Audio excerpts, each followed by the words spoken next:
কালকে মাহফিল ছিল চুয়াডাঙ্গা জীবননগর, শ্বশুর বাড়ি, একেবারে শ্বশুরের গ্রামে। এর চাইতে মনে হয় 10 ডবল মানুষ হবে। শাশুড়ি দেখে পাগল হয়ে গেছে, জামাই ধরে রেখেছে। আবার সকালে এই খাবার মাবার খাওয়ানোর কারণে আমার দেরি হয়ে গেছে। এই যে জার্নি, শরীর আর কভার করছে না। জেলখানায় যে কি খাওয়াইলো, ও পালিয়েও গেল, আমারে খাওয়িয়েও গেল। ও তো পালিয়েই যাবে, আর 3 বছর আগে যেতে পারল না, তাহলে আমার এই জেল খাটা লাগে না। কি খাওয়িয়েছে জেলখানায় আল্লাহ জানে। আমি এত চেষ্টা করছি স্বাভাবিক হওয়ার জন্য, কিন্তু না, শরীর পড়ে যাচ্ছে। আমার মনে হয় কিছু খাওয়িয়েছে ওরা যারে বিদায় করে দিতে চায় তারে আস্তে আস্তে সোলো পয়জন এগুলো দিয়ে দিয়ে মেরে ফেলে। কোরআনের পাখি দেলাওয়ার হোসাইন সাইদি রহমতুল্লাহ আলাইহি, ওনারে সারা জীবন বিভিন্ন রকমের উল্টাপাল্টা জিনিস দিয়ে সারা জীবন দেখতাম। জেলের ভেতরে দুর্বল, উনি তো শক্ত মানুষ, কিন্তু দুর্বল করে ফেলেছিল। এরপরে ওনার আবার ডায়াবেটিস, শেষে দেখলেন না ইঞ্জেকশন দিয়ে মেরে ফেলল। অনেকে বলেন না উনি মরে গেছে, কে মরে গেছে? 10 মিনিট ওনার সাথে আমি ছিলাম, এমনি এমনি মরে না। হ্যাঁ, যদিও সারা জীবনে তার দোয়া ছিল আল্লাহুম্মা ইন্নী আসআলুকা শাহাদাতান ফি সাবিলিক, হে আল্লাহ তুমি যাই করো আমাকে শাহাদতের মরণ দিও। এই কারণে জালেমদের হাতে আল্লাহ তাকে শাহাদতের মরণ দিয়েছে, আর যাকে তাকে আল্লাহ শহীদের মরণ দেয় না, কারণ এটা অনেক দামি জিনিস। শহীদ এ শব্দটা শুনতে ছোট, কিন্তু এত দামি এটা। যারা শহীদ হয় তারা মরে না। আলা তাহসাবান্নাল্লাযীনা কুতিলু ফি সাবিলিল্লাহি আমওয়াতা বাল আহইয়াউন ইনদা রাব্বিহিম ইরসাকুন, সূরা আলে ইমরান 169 নম্বর আয়াত। আল্লাহ তাআলা বলেন, হে নবী, যে মানুষগুলো শহীদ হয় এদেরকে আপনি বলবেন না যে মরে গেছে, এমনকি ধারণাও করবেন না। এক জায়গায় আছে ওয়ালা তাকুলু লিমা ইয়ুকতালু, আর এক জায়গায় আছে ওয়ালা তাহসাবান্নাল্লাযীনা কুতিলু। মুখ দিয়ে তো বলবেনও না, অন্তরে ধারণাও করবেন না যে যারা শহীদ হয়েছে এরা মরে গেছে। না, মরে গেছে তো ওই মানুষটা, যে মানুষটা জুলুম অত্যাচার নির্যাতনের মাস্টার মাইন্ড ছিল, এরা মরে যায়। কিন্তু শাহাদতের মরণ পেলে মানুষ মরে না, এরা জীবিত থাকে এবং আল্লাহ নিজে তাদেরকে কুদরতের হাতে খাবার খাওয়ায়। সুবহানাল্লাহ বলেন। উনি যদি সত্যিই মারা যেতেন, এই যে আমার পাশে যারা মুরব্বী বসে আছে, এই মানুষগুলোর ঈমান অবশ্যই আছে। কিছু না থাক, আল্লাহ একজন আসে, বিশ্বাস নেই? আল্লাযীনা তাতাওয়াফাহুমুল মালাইকাতু তাজ্জিবিনা ইয়াকুলুনা সালামুন আলাইকুম উদখুলুল জান্নাতা বিমা কুনতুম তা'মালুন। বলেন আল্লাহু আকবার। এখানে আলেম যারা আছে তাদেরকে বলছি, এবার এখানে কয়েকটা গুরুত্বপূর্ণ শব্দ আমি পড়লাম। 1 নম্বরে তাজ্জিবিনা। আল্লাহ পাক বলেন, হামজা যখন বিছানায় পড়বে আষাঢ় দিয়ে মউতের ওই বিছানায়, ফেরেশতারা আগে আসবে। যদি তোমার জানটা পবিত্র হয়ে থাকে, যে তাজ্জিবিনা, তাজ্জিবিন মানে শুধু এই পোশাক আশাক পবিত্র না, শুধু শরীর পবিত্র না, তাজ্জিবিন মানে চিন্তা চেতনা বিশ্বাস এগুলোর পবিত্রতা না। আপনি পবিত্র হতে হলে আপনার চিন্তা পরিষ্কার করা লাগবে, আপনার ভাবনা, আপনার বিশ্বাস, আপনার আকীদা, আপনার কর্মজীবন, আপনার ব্যবসা বাণিজ্য অর্থনীতি এগুলো পবিত্র করা লাগবে, পরিষ্কার করা লাগবে, সাফ করা লাগবে। অথচ আজ আমরা পোশাকের পবিত্রতার জন্য, শরীরের পবিত্রতার জন্য, সাফ করার জন্য যত ব্যস্ত, আমাদের বিশ্বাস এবং আকীদা পরিষ্কারের জন্য অত ব্যস্ত না। কথা বুঝতেছেন? আমি আস্তে আস্তে ডোজ নিয়ে যাচ্ছি। যখন আপনি পড়ে যাবেন বিছানায়, আপনার বিশ্বাস, আপনার আকীদা, আপনার চিন্তা চেতনা যদি পরিষ্কার দেখে ফেরেশতারা, না এটা পবিত্র আছে, তখন বলবে সালামুন আলাইকুম তোমাদের উপরে আল্লাহর শান্তি। উদখুলুল জান্নাহ, ওই যে জান্নাত দেখা যাচ্ছে, প্রবেশ করো। জোরে বলেন সুবহানাল্লাহ। আমাদের জীবনে এরকম একটা মুহূর্ত আসুক, আমরা চাই না? বলেন বলেন। এজন্য আয়াতুল কুরসি পড়লে আজরাইল আর কিছু বলবে না, বিষয়টা এমন না। 10টা ক্ষমতা বিশ্বাস করে তারপরে পড়া লাগবে। আল্লাহ আমাদেরকে এইভাবে পড়ে আজরাইলের হাত থেকে বেঁচে যাওয়ার তৌফিক দেন, বলেন আমিন। হযরতে ইদ্রিস নবী বলেছিলেন, ফেরেশতা আমি মরতে চাই। আমি শুনেছি যে সব কিছু মিথ্যা হলেও মরণের যন্ত্রণা মিথ্যা না। আপনি আমারে দেখান, আমারে মেরে ফেলেন, কেমন কষ্ট লাগে আমি দেখব, এরপরে আবার আমারে জীবিত করে দেবেন, কারণ জান কবজ করার দায়িত্ব তো আপনার। ঠিক আছে। দ্বিতীয় নম্বর শর্ত আমার, আপনি বলেছিলেন জান্নাত জাহান্নাম, এগুলো আমি আল্লাহর কাছ থেকে জানি। জান্নাত জাহান্নাম আছে, জাহান্নামে কেমন করে আল্লাহ শাস্তি দেয়, ওই শাস্তিটা আমি চোখে দেখবো, আমারে দেন। জাহান্নামের ভেতরে দিয়ে দেন, আমি দেখে তারপরে আপনি আমারে আবার বের করে দেবেন। ঠিক আছে। জান্নাতের ভেতরে কি শান্তি আছে, কি আরাম আছে, কি আনন্দ আছে, এইগুলো আমি দেখবো। এই নিয়ামত, এগুলো দেখা শেষ হয়ে গেলে আপনি আমারে আবার বের করে দেবেন। ঠিক আছে। মরণের যন্ত্রণার এই কথা বলার পর ফেরেশতা আজরাইল আল্লাহকে বলেছিলেন, রব্বুল আলামিন গিয়েছিলাম তো ভালো জায়গায় নবী মনে করে, কিন্তু এই লোকটা তো ভেজাল, ও মরতে চায়। আল্লাহ পাক বলেন, আমার বান্দা যখন আকাঙ্ক্ষা করেছে, ঠিক আছে কাজ করো। মেরে ফেললেন, আবার জীবিত করে দিলেন। আমি তাফসীরের ভাষায় হাদিসটা পড়তে গিয়ে দেখেছি, এই যে হযরতে ইদ্রিস নবী কিন্তু শক করে মৃত্যুবরণ করেছিলেন। কি করে বলেন বলেন। শকের মরণ কেমন হয় দেখি, মৃত্যুর যন্ত্রণাটা। হযরতে ইদ্রিস নবী পরবর্তীতে দুনিয়ার মানুষকে জানিয়েছে, তোমরা জানো এই যে শক করে যে মরতে গেলাম, শকের এই মরণে কেমন কষ্ট হয়েছে। জীবিত ছাগলকে জিন্দা অবস্থায় চামড়া খুলে লবণ দিলে যেরকম লাগে, আমার ওই রকম লাগছিল। ও বগুড়াবাসী, শকের মরণে যদি এই হয়, আমরা যারা মরতে রাজি না তাদের কিছুই হবে না। তারপরও তো তিনি একজন নবী। ঠিক আছে, আপনি আমারে নিয়ে চলেন জাহান্নামে। জাহান্নাম আমি দেখতে চাই কেমন করে আল্লাহ শাস্তি দিচ্ছে। দেখালেন জাহান্নাম, ঘর ঘর করে আবার বের করে নিয়ে আসলেন, নিয়ে যান আমারে জান্নাতে। জান্নাতের ভেতরে প্রবেশ করিয়ে সব দেখাচ্ছে, সব শেষ হয়ে গেছে। বলছে কি এবার চলেন। হযরত ইদ্রিস নবী ডাক দিয়ে বলে, আল্লাহর ফেরেশতা চলে যাও। আমি যাব না। কেন? কারণ আমি আল্লাহর বাণী এটা জানি, খালিদিনা ফিহা লা ইয়াবগুনা আনহা হিওয়ালা। কোন মানুষ যদি জান্নাতে একবার যেতে পারে, আল্লাহ কোনদিন তাকে বের করে দেবে না, আর সে বের হতেও চাইবে না। আল্লাহ যখন বলেছে যে বের করে দেবে না, আমি তো চাই না বের হতে, তুমি ডিস্টার্ব করো কেন? চলে যাও। আজরাইল আলাইহিস সালাম বলছে, আল্লাহ তোমার নবী ইদ্রিস তো খুব চালাক। আল্লাহ বলেন, ফিরে আসো, আমার নবী ইদ্রিসের কপালে আমি এইটাই লিখেছিলাম। বলেন সুবহানাল্লাহ।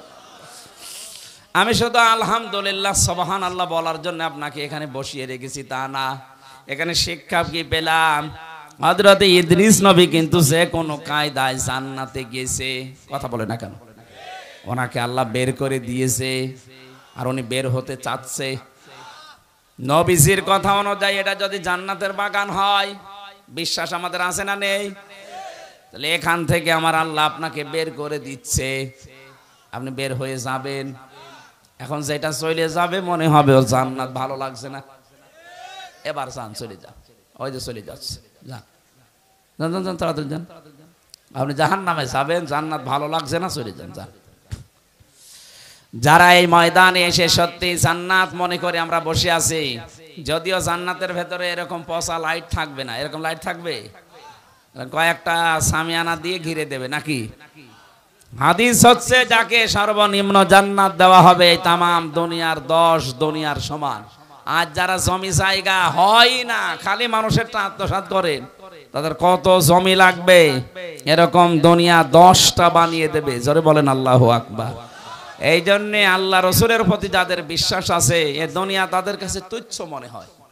আমরা হয়তো ওই পর্যায়ে পৌঁছাতে পারিনি, তাই যার হালকা পাতলাও পৌঁছিয়ে গেছে, শুধু বাংলাদেশ না, তামাম দুনিয়াও তার কাছে মশার ঠ্যাঙের মতো মনে হয়। কারণ তামাম দুনিয়া না, এরকম 10টা দুনিয়া আল্লাহ তার ইমানের কারণে তাকে জান্নাতে দান করবেন। আল্লাহ যেন আমাদের এরকম একটা পরিবেশ দেন, বলেন আমিন। দরুদ আর সালাম পাঠ করার মাধ্যমে আমরা কোরআনে কারিমের একটা আয়াত পড়েছি, সূরা নিসা। কোন সূরা? আজকের আলোচনার বিষয় হচ্ছে অধিকার। এই জিনিস থেকে আমরা প্রায় 53 বছরই কম বেশি বঞ্চিত আছি। অধিকার থেকে আমরা বঞ্চিত না? হযরতে মুআজ ইবনে জাবাল রাদিয়াল্লাহু তাআলা আনহু ইয়ামেনের গভর্নর হয়ে তাকে যখন আল্লাহর নবী পাঠাচ্ছিলেন, ডাক দিয়ে বললেন, মুআজ, আল্লাহর উপরে তোমার যে অধিকার, তোমার উপরে যে আল্লাহর অধিকার, তুমি কি জানো? বলছে, না, আপনি ভালো জানেন। নবীজি বললেন, তোমার উপরে আল্লাহর হক হচ্ছে এই তুমি আল্লাহর একনিষ্ঠভাবে গোলামি করবে, ইবাদত করবে। আর আল্লাহ পাক তোমার উপরে, তোমার আল্লাহর উপরে হক হচ্ছে আল্লাহ পাক দয়া করে তোমারে মাফ করে জান্নাতে দিয়ে দেবে। এজন্য আমার উপরে আল্লাহর কিছু হক আছে। মাওলানা আব্দুল বারী সাহেব বলল, হয়তো আমি একটু আঁচ পেয়েছিলাম, একটু ঘুমিয়েছিলাম, যখন উঠলাম দেখলাম এই আয়াতগুলো পড়ছিল। বাবার স্ফলিঙ্গ দিয়ে দ্রুত গতিতে যে পানিটা বের হয়ে যায়, না পাক পানি দিয়ে মায়ের রেহেমের ভেতরে আল্লাহ পাক মানুষকে আস্তে আস্তে তৈরি করতে থাকেন। সুম্মা খলাকনান নুতফাতা আলাকাতান ফাখলাকনাল আলাকাতা মুদগাতান ফাখলাকনাল মুদগাতা ইযামা ফাকাসাউনাল ইযামা লাহমা। জোরে বলেন সুবহানাল্লাহ। আল্লাহ পাক বলেন, এই যে নতফা, মদগা, আলাক আস্তে আস্তে করে রূপান্তর করি 40 দিনে 40 দিনে 40 দিনে। আলাক শব্দের শাব্দিক অর্থ হচ্ছে যোগ। কি বললাম? এই যে পানির নিচে যেগুলো থাকে মানুষের শরীরের সাথে লেগে যায়, মায়ের জরায়ুর ভেতরে দেওয়ালের সাথে ঠিক 40 দিন আমরা এইভাবে যোগের মতো ঝুলিয়েছিলাম। এখান থেকে আস্তে আস্তে চর্বি, চামড়া, গোশত এগুলো দিয়ে দিয়ে আমার আল্লাহ মানুষ বানিয়েছেন। এ রক্তের প্রবাহমান ধারা তৈরি করেছেন শরীরের ভেতরে, একটা আলাদা আকৃতি দিয়েছেন আমাদেরকে তিনি নিজে। এই যে ফেরেশতাদের দেখতে পাচ্ছেন এই বডিটা, এটা ফেরেশতারা বানিয়েছে। আর এই যে আকৃতি যেটা মুখ, এর ভেতরে আল্লাহ 5টা ইন্দ্রিয় শক্তি দিয়ে আল্লাহ নিজে বানিয়েছেন। বলেন সুবহানাল্লাহ। এ মাথার ভেতরে জিনিস আছে কয়টা? বলেন বলেন। যে চিন্তা আসে কোন জায়গা থেকে? মাথা থেকে। বলেন না কেন? শোনেন আপনি কি দিয়ে? কান দিয়ে। কথা বলেন, নিঃশ্বাস নিচ্ছেন,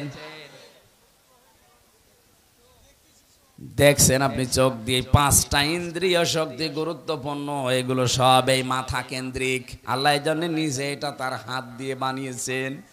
লাকাদ খালাকনাল ইনসানা ফি আহসানি তাকওয়িম।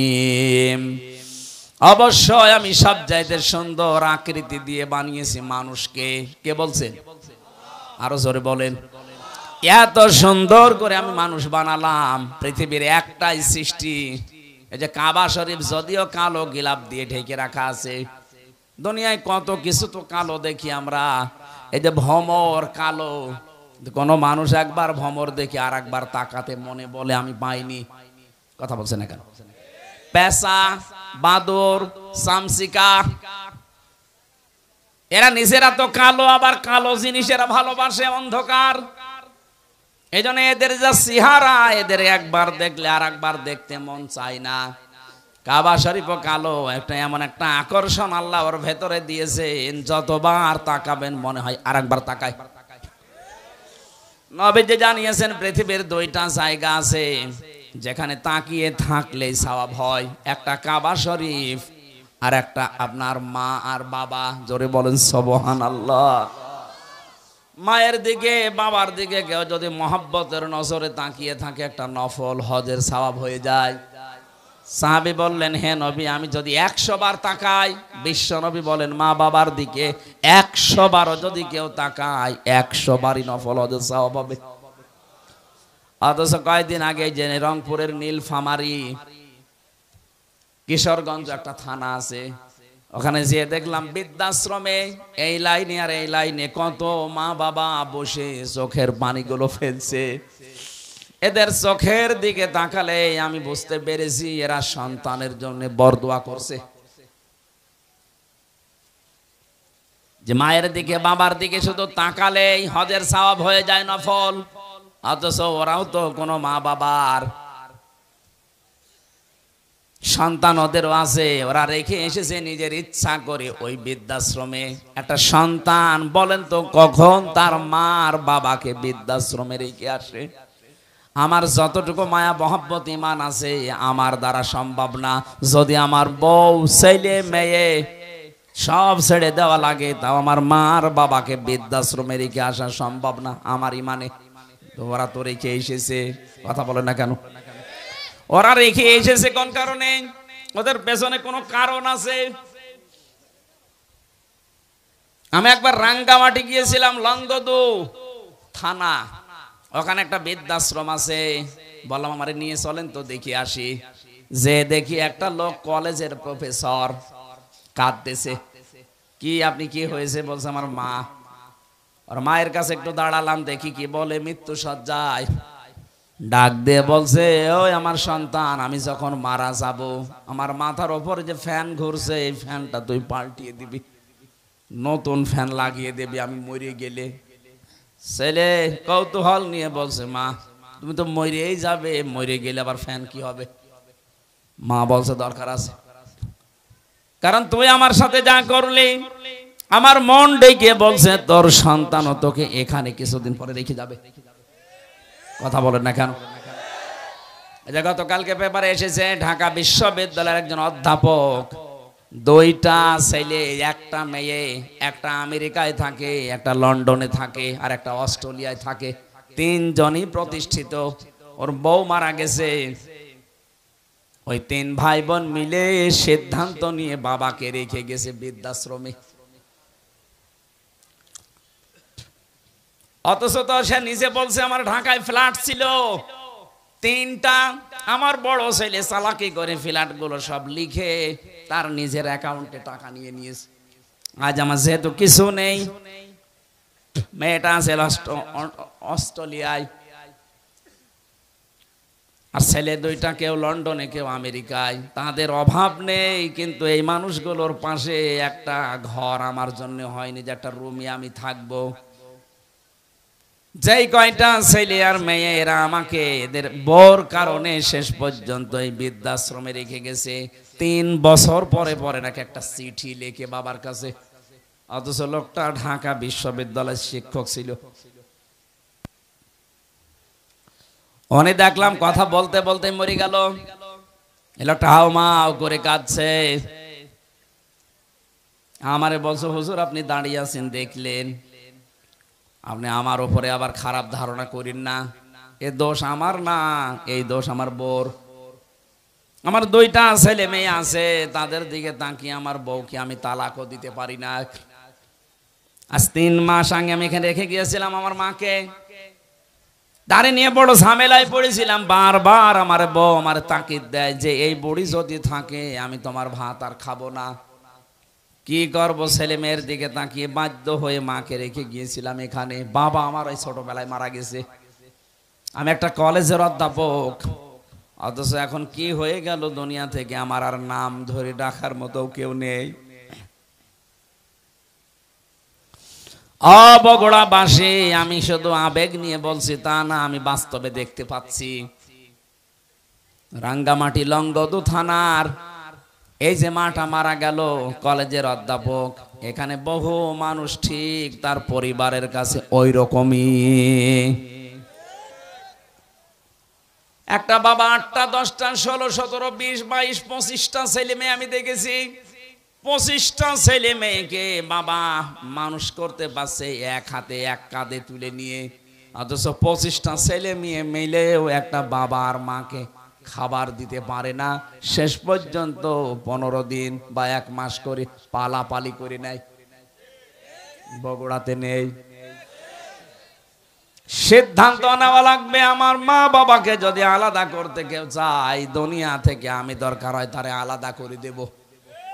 সম্মানিতা মা বোনেরা, আমি নিজে স্বামী, আল্লাহর কসম করে বলছি, আমি সহ যত স্বামী এখানে বসে আছে, কোন স্বামী কিন্তু মন থেকে চাই না যে আমার বিয়ের পরে আমার মা বাবা আলাদা হয়ে যাক। না, আমি যা খাবো আমার মা বাবা তাই খাক, আমি না খেয়ে থাকলে ওরা না খেয়ে থাক, তারা আমার সাথে থাক। কথা বলে না কেন? এই পরিবেশটা আমরা অনেক জায়গায় দেখছি নষ্ট হয়ে গেছে। বিয়ে করার কিছুদিন পরেই সন্তান আর পেরে ওঠে না, শেষ পর্যন্ত এই মা বাবাকে হয় আলাদা করে দেয়, নাই বৃদ্ধাশ্রমে দিয়ে দেয়। কথা বলেন ঠিক কিনা? এই ছেলেটার পেছনে যে সবচাইতে বেশি ভূমিকা পালন করেছে এটা তার বউ, আর এই বউকে কোট বুদ্ধি দেয় ওখান থেকে এই বউর মা আর ওর বড় বোন, ওখান থেকে খালি ইনজেকশন পাঠায়। ওই আর কতদিন থাকবে একসাথে, আলাদা হয়ে যা, আরামে খেতে পারবে। আমি কি বেশি বলে ফেললাম?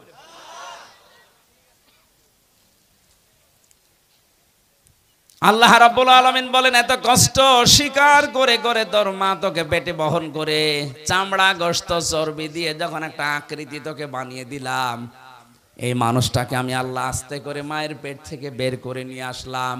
আল্লাহু আখরাজাকুম মিন বুতুনি উম্মাহাতিকুম, মায়ের পেট থেকে আস্তে করে বের করার দায়িত্ব আমার। এই দায়িত্বটা এখন ডাক্তাররা পালন করছে, আল্লাহর উপরে এখন আর নেই। কথা বলেন না কেন? আজ 100টার প্রায় 95টা সিজার ছাড়া হচ্ছে না।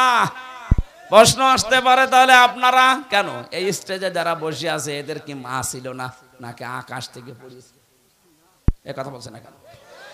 এদের মাকে তো সিজার করা লাগে নাই, অথচ আমাদেরটা এখন করা লাগছে।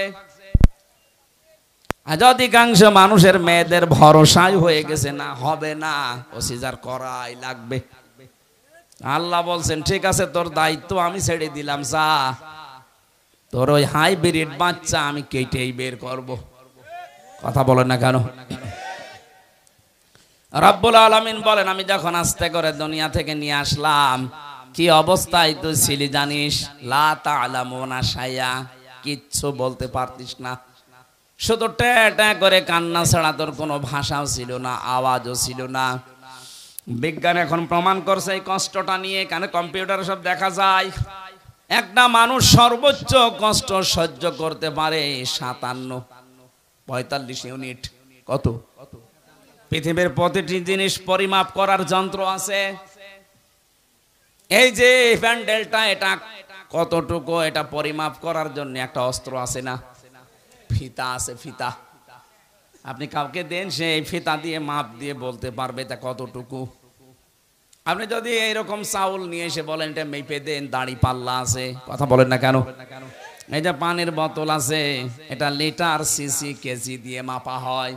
পৃথিবীর প্রতিটি জিনিস মাপ করার জন্য আলাদা আলাদা যন্ত্র আছে। আল্লাহ পাক বলেন, তোর মা তোকে দুনিয়ায় আনতে যে কষ্টটা পেয়েছে, ডেলিভারির কষ্ট, এইটার জন্য একটা পরিমাপের যন্ত্র আছে। এই কষ্টটা পরিমাণ হচ্ছে 45 ইউনিট। এর বেশি হলে পুরুষ মানুষ মারা যাবে। কিন্তু একটা মা দুনিয়ার ময়দানে সন্তানের মুখ দেখতে হলে 57 ইউনিট কষ্ট সহ্য করা লাগে। কত? 45 থেকে 57। আপনি টের পাচ্ছেন?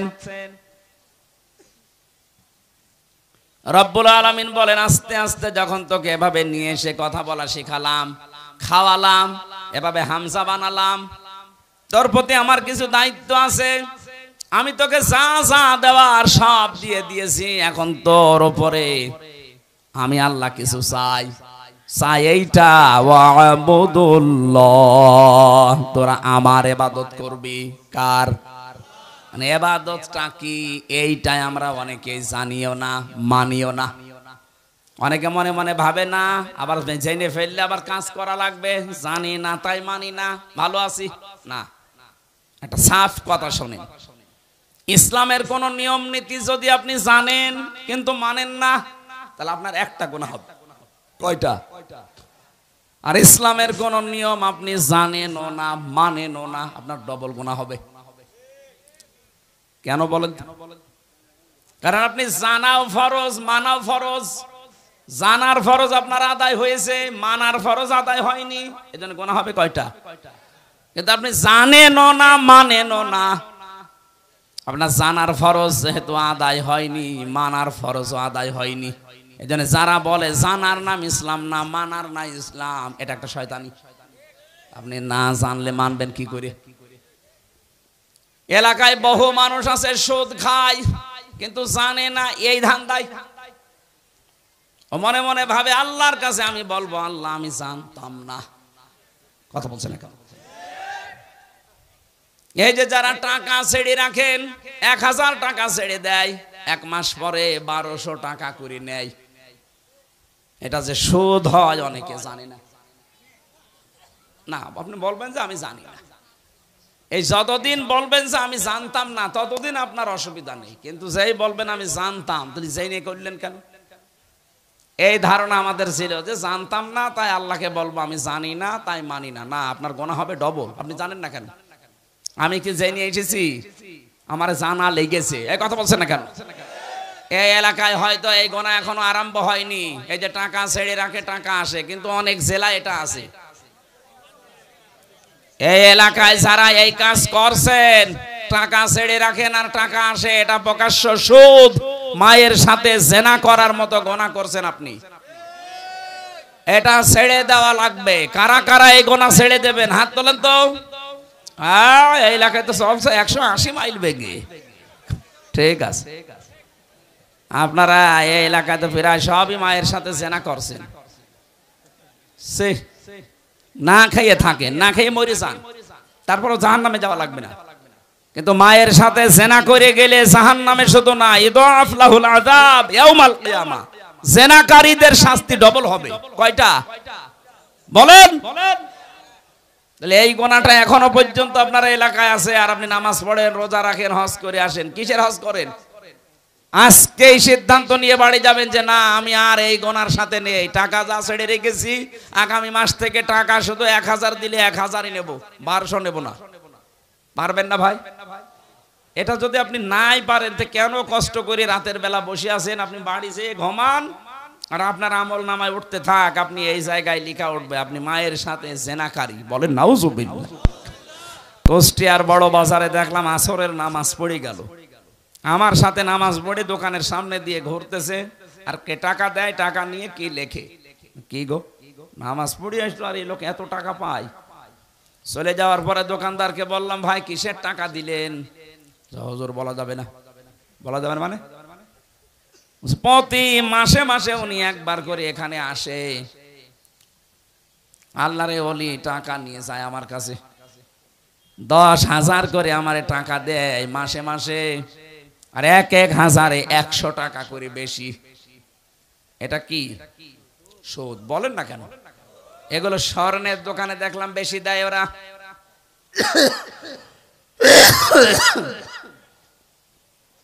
অনেকে চালাকি করে মনে করে গোনা যদি হয় টাকা এমন কায়দায় নামে নামে ছেড়ে দেবো যেন আমার নামে গোনা লিখা না হয়। অনেক জাহান্নামে যদি যাই বউ যাবে। না ভাই, চালাকি করবেন না। আমি বলছি আপনি জানতেন না তাই মানতেন না, এ কথার কোনো ভিত্তি নেই। জানেন না কেন? এটা আপনার অপরাধ। এটা কি বলেন? বলেন। আপনার উপরে আল্লাহর হক এইটা যে নেই থেকে আপনাকে আব্দুল বারি আল্লাহ বানিয়েছে। আপনার প্রতি আল্লাহর কিছু হক আছে। আল্লাহর হক হচ্ছে আপনি তার ইবাদত করবেন এমন ভাবে। ইবাদত মানে শুধু নামাজ পড়বেন, রোজা রাখবেন আর কালো বোরকা পরবেন না। এই যে কথা বলছি, এই কথাটাও ইবাদত। এই কথা বলেন না কেন? যে মানুষের সাথে দেখা হলে হাসি মুখে কথা বলা, এটাও কি? বলেন বলেন। সালাম দেয় যারা 90টা নেকি পায় তারা প্রথমে, জবাব দেয় যারা এই মানুষটা নেকি পাবে 10টা। এবার আমার প্রশ্ন, সালাম দেওয়া সুন্নাত আর জবাব দেওয়া ওয়াজিব, ওয়াজিবের দাম বেশি না সুন্নাতের? এই জায়গাটা পুরা উল্টানো। কোরআনে কারিমে জানিয়েছে, সূরা নূরের ভেতরে আছে 61 নম্বর আয়াতে, ঘরে প্রবেশ করতে হলেও তোমাকে, তোমারে কোন ভূতে ধরেছে? কালকে এই যে যৌতুকের টাকার জন্য আমারে গালিগালাজ করে পিটাইলে আজকে সালাম দিচ্ছ, মানে আজ কোন নতুন ধান্দা আছে? যে যা মনে করে করুক, আজকে থেকে আপনি ইসলামের এই কাজটা শুরু করেন। নবীজি জানিয়েছেন যদি 25 বার করে দিনের ভেতরে সন্তানকে, স্ত্রীকে, পরিচিত মানুষ অপরিচিত মানুষ যদি সালাম দিতে পারেন 25 বার, কয়বার? সারাদিন 24 ঘন্টার ভেতরে যদি 25 বার সালামের প্রচলন আরম্ভ করতে পারেন, আপনি শাহাদতের মরণ পাবেন। আরো জোরে বলেন সুবহানাল্লাহ। বগুড়াবাসী, এই জন্য ইবাদত মানে ওই শুধু নামাজ পড়া রোজা রাখা না। আপনি কথা থেকে শুরু করে একেবারে সংসদ চালাবেন কি করে, সবটাই ইবাদত। বলেন বলেন। আমি এবার আলেমদেরকে বলছি, এই আপনারা এটা ভালো করে শুনুন। 2 নম্বরে আয়াতে ছিল ওয়ালা তুশরিকু বিহি শাইআ, তোমরা আল্লাহর সাথে শিরিক করবা না। কি করবা না? শিরিক কি? আল্লাহ যেটা পারে ওইটা অন্য কেউ পারে, এই বিশ্বাস করার নাম শিরিক। আর এই শিরিক যারা করে তারা মুশরিক। এই কথা বলছেন না কেন? এ পর্যন্ত বুঝেছেন কিনা বলেন? আমি ক্লাস নিচ্ছি না, এটা ক্লাস চলছে। আল্লাহর সাথে যারা শিরিক করেন, আল্লাহ বলেন আমি যেটা পারি ওইটা অন্য কেউ পারে। ছেলে মেয়ে দিতে পারে কে? এটা কোন পীর সাহেব পারে, কোন কবরে শুয়ে আছে এই লোক পারে, এই বিশ্বাস অনেকে মহিলা করে না। বলেন বলেন। এই যে মহাস্থান গড়ে যে কত মানুষ সন্তান চাচ্ছে, ওই গাছের সাথে দেখবেন বড় বড় ঢেলা ঝুলিয়ে রেখেছে, পাথর ইট। কি গো, এখানে পাথর ঝুলিয়ে রাখবেন। এগুলো সব চাইতে বাগের হাটে ওই খান জাহানের দরবারে বেশি বড় বড় পাথর ঝুলিয়ে রাখে। ওকে কেন কে বুদ্ধি দিয়েছে? ওই পাথর যখন ঝুলবে পেটের ভেতরে সন্তান এসে দোল খাবে, দোলে দোলে। সে কেউ বিশ্বাস করে করুক আর অবিশ্বাস করুক, কারো কাছে শুনে জেনেই করছে। যেন আমি এক কথাই বলছি, এটা রেকর্ড হচ্ছে। আল্লাহ যেটা পারে ওইটা অন্য কেউ পারে, এই বিশ্বাস করার নাম শিরিক। আর শিরিক যারা করে তারা, আরো জোরে, আরো জোরে বলেন, মুশরিক হয়ে যাবেন। এই যে সূরা নিসার আয়াত পড়লাম, এর ভেতরে 5টা আয়াত আনকমন আছে। নবীজি বলেন এই 5টা আয়াত পেয়ে আমি এত খুশি হয়েছি, তামাম দুনিয়া দিয়ে দিলেও আমি এত খুশি হতাম না। তার ভেতরে এইটা, ইন্নাল্লাহা লা ইয়াগফিরু আইয়ুশরাকা বিহি ওয়া ইয়াগফিরু মা দুনা যালিকা লিমান ইয়াশা। এ পৃথিবীর সব গুনাহ আল্লাহ ইচ্ছা করলে মাফ করে দিতে পারেন, কিন্তু শিরিক করলে তার মাফ নেই। কে বলছেন? আরো জোরে বলেন। এবার আসেন আমি একটা একটা করে দিচ্ছি। এই সন্তানের ক্ষেত্রে বুঝলাম আল্লাহ বাদে কারো এখানে হাত, আরো জোরে। ক্ষমতায় দিতে পারে আল্লাহ ছাড়া অন্য কেউ, কিন্তু যারা বলে জনগণ তাদের ঈমান আছে, ঈমান আছে কিন্তু শিরকপূর্ণ ঈমান। আর শিরকপূর্ণ ঈমান থাকলে আল্লাহ তাকে মাফ। বগুড়াবাসী সত্যি করে বলছে, আল্লাহর কসম আপনাকে আমি ভালোবাসি, আপনি ভুল পথে আছেন। এই দেশে যারা এই বিশ্বাস করে না তারা বিপদে ছিল এতদিন। যারা বলতো না ক্ষমতার উৎস আল্লাহ, তাদের নিবন্ধন বাতিল করে দিয়েছিল, তাদের নিষিদ্ধ করেছিল। এক কথা বলছে না কেন? যারা বলতো না ক্ষমতার উৎস জনগণ, তারা ঠিক ছিল। আর ভাই আপনি তো জাহান্নামে যাচ্ছিলেন। এদেরকে ব্যান্ড করার পরও এরা মানে নাই, বলছে না ক্ষমতার উৎস জনগণ, মানি না তো মানি না। আল্লাহ ঠিক যেন 5 দিন পরে তাদের পোড়াটা উল্টিয়ে দিয়েছেন। কারণ ওই জালেমরা হাত দিয়েছে জামাত ইসলামের গায়ে না, ওরা হাত দিয়েছে সরাসরি একেবারে আল্লাহর গায়ে। আল্লাহু আকবার, আল্লাহু। আপনি এই জায়গায় বলেন যে আল্লাহ সব কিছুর উপরে, আর এই ক্ষমতার মতো একটা ছোট্ট জিনিসের কাছে এসে বলছেন না, এইটার মালিক আল্লাহ না জনগণ। যাদের এরকম বিশ্বাসে অপবিত্রতা আছে, আপনি পাল্টিয়ে যাবেন আজকে। এর জন্য যদি দল ত্যাগ করা লাগে ওইরকম দল ত্যাগ করবেন না। এবার আওয়াজ বেশি হয়নি আমি জানি, আর এটা বগুড়ায় হবেও না। কথা বলছে না কেন? যেই দলের বিশ্বাসে এই শিরিক আছে যে ক্ষমতার উৎস জনগণ, ওইটার মুখে ঝাঁটা মেরে চলে আসা লাগবে। ও দল যদি আমার বাবাও তৈরি করে, ও দলে আমি নেই, কারণ আমার বাবা জাহান্নামে গেলে আমি তার সাথে যেতে পারি না। কথা বলেন, আগে বাবার সাথে যাবেন। এবার একটা নতুন তথ্য বলছে, এখানে আলেম চলে গেছে নাকি? হ্যাঁ, এবার ভালো করে শুনবেন। আল্লাহ রাব্বুল আলামিন বলেন, ওয়ামান দাখালাহু কানা আমিনা। সূরা আলে ইমরানে আছে 93 নম্বর আয়াতের মাঝের অংশে আছে। রব্বুল আলামিন বলেন, এই যে কাবা শরীফের যে চত্বরটা, এখানে কেউ প্রবেশ করলে তাকে আল্লাহর নিরাপত্তা দিয়ে দেয়। কে? কেন? ফিহি আয়াতুম বাজ্জিনাতুন, এখানে আল্লাহর বিভিন্ন নিদর্শন আছে। মাকাম ইব্রাহিম, একটা নিদর্শনের নাম মাকাম ইব্রাহিম, যেটা লিফট হিসাবে ব্যবহার করে ওই পাথরের উপরে দাঁড়িয়ে দাঁড়িয়ে ইব্রাহিম আর ইসমাইল নবী কাবা ঘর বানিয়েছিলেন। এই যে লিফট আবিষ্কার হয়েছে এই পাথর থেকে, দাঁড়ালে এই লিফটের মতো চলে যেত উপরে। আবার যখন মনে করতেন আমি নেমে পাথর আবার নিতে চাই, তখন আবার নিচে নেমে পড়তো। যারা হজে গেছেন দেখেছেন, কাবার পাশে কয়েক হাত ধরে হযরতে ওমর ওই পাথরটা ওখানে রাগিয়ে রেখেছেন, আগে কাবার সাথে ছিল। এখন মানুষের সুবিধার্থে এটা করা। আল্লাহ পাক বলেন এই চত্বরের ভেতরে আল্লাহর বহু নিদর্শন আছে। তার এক নাম্বার নিদর্শন, ইন্না আউওয়ালা বাইতি উযিআ লিন-নাস লাল্লাযী বিবাক্কাতা মুবারাকাও ওয়া হুদাল লিল আলামিন। পুরাতন প্রাচীন একটা নাম মক্কা শরীফের বাক্কা। কি নাম? এই মক্কার নাম ছিল বাক্কা। এই বাক্কায় পৃথিবীর প্রথম ঘর আল্লাহ প্রতিস্থাপন করে দিয়েছেন, তার নাম কাবা। নাম কি? এই চত্বরের ভেতরে কেউ গেলে তাকে নিরাপত্তা দিয়ে দেয়, শান্তি স্বস্তি, সে নিরাপদ হয়ে যায়। কে? আরো জোরে বলেন। আমি কেন এটা বলছি বারবার বলেন তো? আমি এটা বোঝাতে চাই, কাবা শরীফের চত্বরটা আল্লাহ এমন নিরাপদ বানিয়ে দিয়েছেন, অথচ ওই এরিয়ার বাইরে গেলে অনেক উল্টাপাল্টা কাজ চলছে, রাহানাজানি চলছে, ছিনতাই চলছে, মারামারি চলছে, রক্তপাত চলছে, ধোঁকাবাজি চলছে। কিন্তু কাবার চত্বরের ভেতরে কোনো মারামারি রক্তপাত, বলেন বলেন, এমন কি কেউ বাবার হত্যাকারীও যদি দেখে কাবার চত্বরের ভেতরে, না, নরম হয়ে যায়, বলে না এখানে মারা যাবে না, বাইরে চলেন। তারপর এই যে বারবার আমি কথাটা তুলছি এই কারণে, এখানে যেহেতু আল্লাহর বিধান মতো মানুষ চলছে, এই কারণে জায়গাটা পরিপূর্ণ নিরাপত্তা দিয়ে বেষ্টন করা। এই এদিকে তাকান, তাকান এদিকে।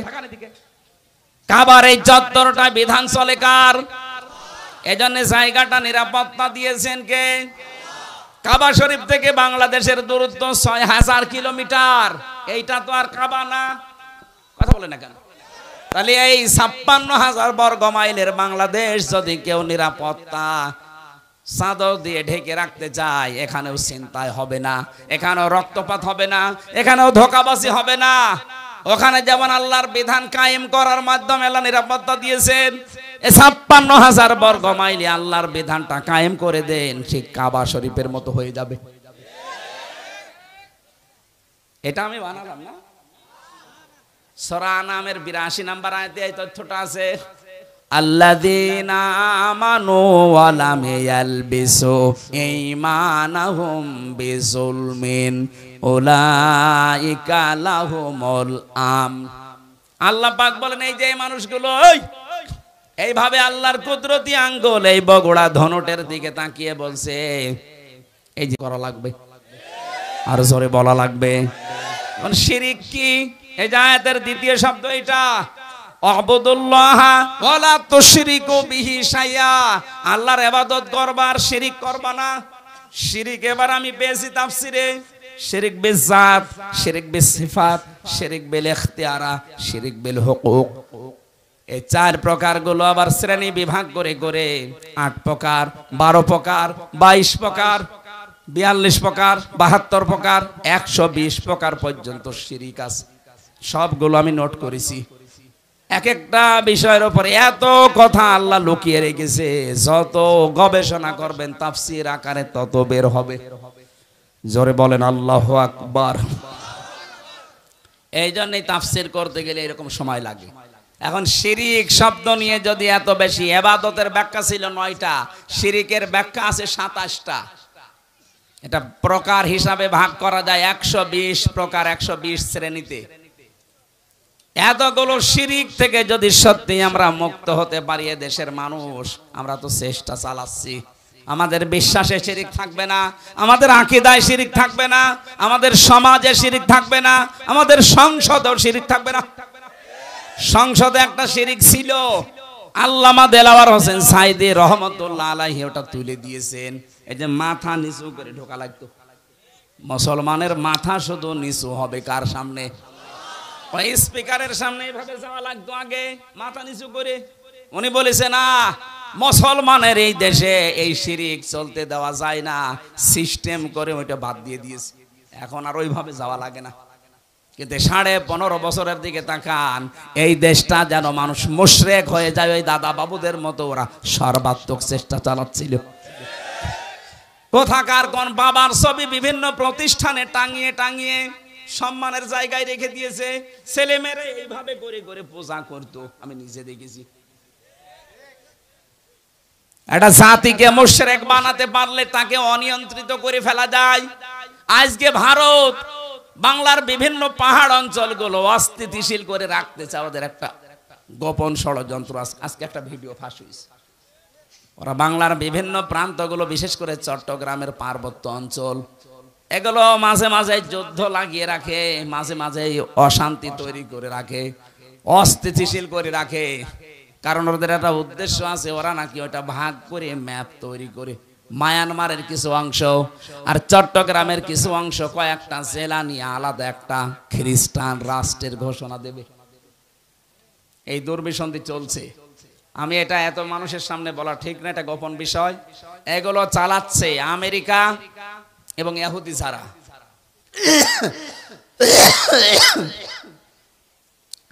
এদের এই গোপন ষড়যন্ত্র যদি বাস্তবায়ন হয়ে যায়, এই যে উপদেশটা 3 বার পাল্টিয়ে গেল, ডক্টর মোহাম্মদ ইউনূস থেকে একবার, এরপরে আবার কয়েকজন, এরপরে কয়েকদিন আগে আবার 3 জন। এগুলো এমনি এমনি করছে না, একটা দুর্বিসন্ধি আছে। সব চাইতে ভয়ঙ্কর এর ভেতরে এই ফারুকি, এই লোকটা মেয়েতে মেয়েতে, ছেলেতে ছেলেতে বিয়ে করা, এই যে সমকামিতা, এটা প্রমোট করে। এইগুলো নিয়ে সে সিনেমাও বানিয়েছে। এই যে পরকীয়া প্রেম করে মানুষ উদ্বুদ্ধ হয় কি করে, সে তার নিজের স্ত্রী তিশাকে এই সিনেমায় কাজে লাগিয়েছে। 3rd person singular number, bachelor, আমি উপন্যাস পড়েছিলাম, ওইগুলো দেখছে এখন সিনেমা বানাচ্ছে। আমার বিশ্ববিদ্যালয়ে থাকাকালীন একটা অভ্যাস ছিল, ক্লাসের পড়া যাই হোক, আমি উপন্যাস পড়তাম খালি। এই দেখেছিলাম ওই সময়, ওইগুলো দিয়ে দিয়ে এখন নতুন নতুন সিনেমা তৈরি করছে। আর এগুলোর লেখক যারা, আমি ওই লেখকের নাম নিতে ঘৃণা করি। ওই মানুষগুলো যা করে গেছে, পরকীয়া প্রেমের মাধ্যমে পুরা একটা সংসার জাহান্নামী হয়ে যায়। 2, 3, 4, 5 সন্তানের ছেলে মেয়ের মা সব রেখে আল্লাহর রাস্তায় চলে যাচ্ছে। কথা বলছে না কেন? ও বলছে ঠিক, ওটা আল্লাহর রাস্তা, শয়তানের রাস্তা না।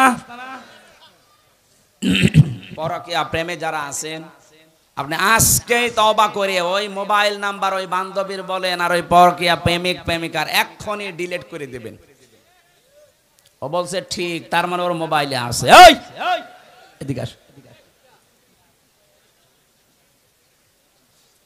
আয়াতের 3য় কথা ছিল, রব্বুল আলামিন বলেন, হে পৃথিবীর মানুষেরা, ওয়াল জারিদিল কুরবা ওয়াল জারিল জুনুবি ওয়াস সাহিবি বিল জামবি ওয়াবনিস সাবিল, পৃথিবীর ময়দানে যারা আত্মীয় স্বজন আছে, প্রতিবেশী হোক আর অনাত্মীয়, তাদের সাথে মিলমিশ করে চলবা, ভালো ব্যবহার করবা। আজ হাজারো মানুষের কারণে প্রতিবেশী অশান্তিতে আছে, অথচ লোকটা নামাজ পড়ে। কথা বলে না কেন? আরে প্রতিবেশী মানে আপনার বাড়ির পাশে যে আছে, শুধু সে না, আপনি বাসে যাচ্ছেন বগুড়া থেকে ঢাকা পর্যন্ত, এই যে 4-5 ঘন্টা সময় লাগবে, আপনার পাশের সিটে যে আছে সে 5 ঘন্টার প্রতিবেশী। বলেন বলেন, আপনি সিট এমন ভাবে কাজ করে নিয়েছেন যে সে পা রাখবে সেই জায়গাও নেই না, আপনি প্রতিবেশীকে কষ্ট দিতে পারেন না। এত বেশি কথা জিবরাইল নবীকে প্রতিবেশী সম্পর্কে শোনাতেন। নবীজি বলেন, আমার মনে হচ্ছিল আমার জমি জায়গার ভাগ, এই মিরাস, এইটাও নাকি প্রতিবেশীকে দেওয়া লাগতে পারে নাকি। আবার বলেন তো, এত গুরুত্ব স্যার তাদের সাথে আজ আমাদের সম্পর্ক দা কুমড়ার। এগুলো টাউনে তো আরো বেশি, গ্রামেও আছে। মুরগিতে ধান খেয়েছে, এই নিয়ে প্রতিবেশীর সাথে গন্ডগোল। বলেন বলেন, আমা মালাকাত আইমানুকুম, সাবধান, নিজেরা অধীনস্থ যারা আছে তাদের সাথে খারাপ ব্যবহার করবা না। নবীজির জীবনের শেষ কথা দুইটা, তিনি বলেছিলেন as-সালাত as-সালাত, আমা মালাকাত আইমানুকুম as-সালাত। উম্মতেরা, আমি তোমাদের রেখে গেলাম, যাই করবা করবা, নামাজ ছাড়বা না। আর অধীনস্থ যারা আছে, কাজের লোক, মেয়ে ছেলে যাই বলেন, তাদের সাথে ভালো ব্যবহার করবা। নবীজির জীবনের শেষ কথাই এইটা। আল্লাহ আমাদেরকে আয়াতটা বাস্তব জীবনে মেনে নেওয়ার তৌফিক দেন, বলেন আমিন। আল্লাহুম্মা আমিন। লা ইলাহা ইল্লা আনতা সুবহানাকা ইন্নী কুনতু মিনাজ জালিমিন। ও মাবুদ, আমার কণ্ঠে ব্যথা করছে, চাতক পাখির মতো তোমার বান্দারা শুনছে। আমরা কোরআনে কারিমের আয়াত থেকে যতটুকু শিক্ষা পেয়েছি, বাস্তবে আমল করার তৌফিক দাও।